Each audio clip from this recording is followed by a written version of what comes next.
L'apocalypse du grand échiquier mondial, la fin de l'illusion.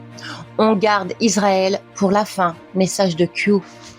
On présente souvent Donald Trump comme un joueur d'échecs exceptionnel, capable d'anticiper plusieurs coups à l'avance sur l'échiquier complexe. En réalité, la situation est bien différente. Il n'y a plus d'adversaire véritable en face de lui. Tout est déjà réglé depuis longtemps. Les pièces majeures du jeu géopolitique ont été positionnées ou neutralisées bien avant que les événements actuels ne soient visibles aux yeux du public.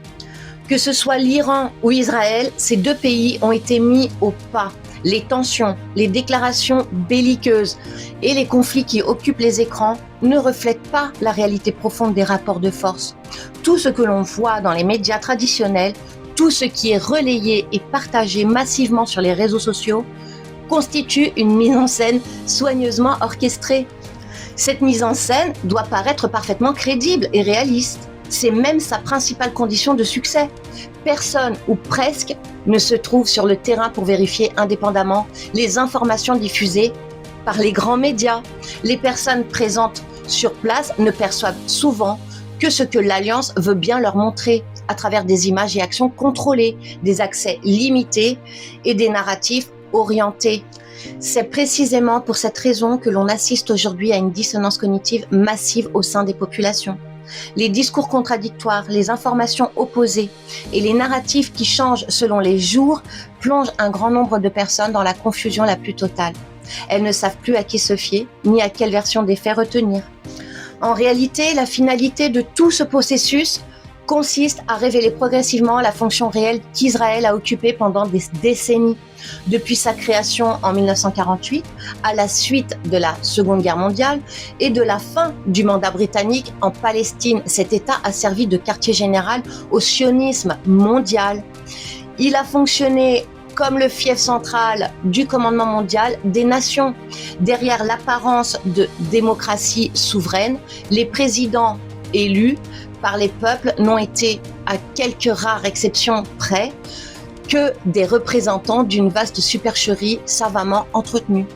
Ces exceptions qui ont tenté de s'opposer au système ou de révéler certaines vérités ont été rapidement éliminées, assassinées ou écartées du pouvoir. Trump n'est pas du côté d'Israël. D'ailleurs, il n'est véritablement du côté d'aucun pays étranger. Sa seule priorité reste les intérêts des États-Unis. Il se moque complètement de l'image que les médias ou l'opinion publique internationale ont de lui. Sa mission consiste à faire émerger au grand jour des vérités qui ont été cachées pendant des décennies.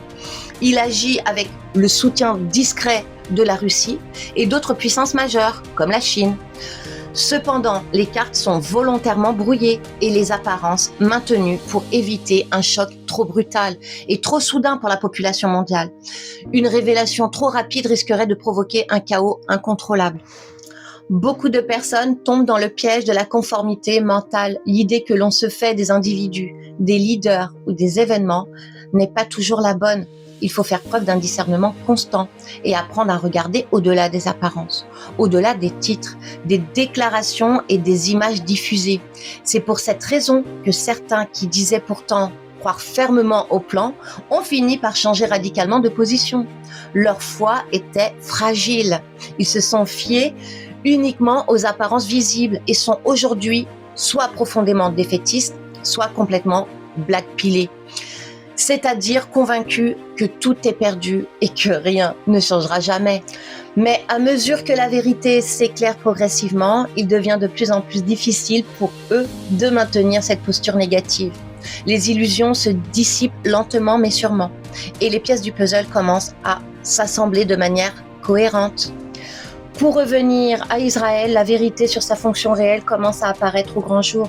Cet État n'a pas seulement été un refuge pour le peuple juif après la Shoah, comme le récit officiel le présente souvent. Il a aussi joué un rôle central dans un système de pouvoir plus large. Le peuple israélien lui-même n'a été, dans cette grande histoire, qu'un dommage collatéral. Les citoyens ordinaires ont souvent payé le prix des stratégies mises en place par ceux qui tiraient les ficelles depuis les coulisses sans forcément en comprendre les enjeux profonds.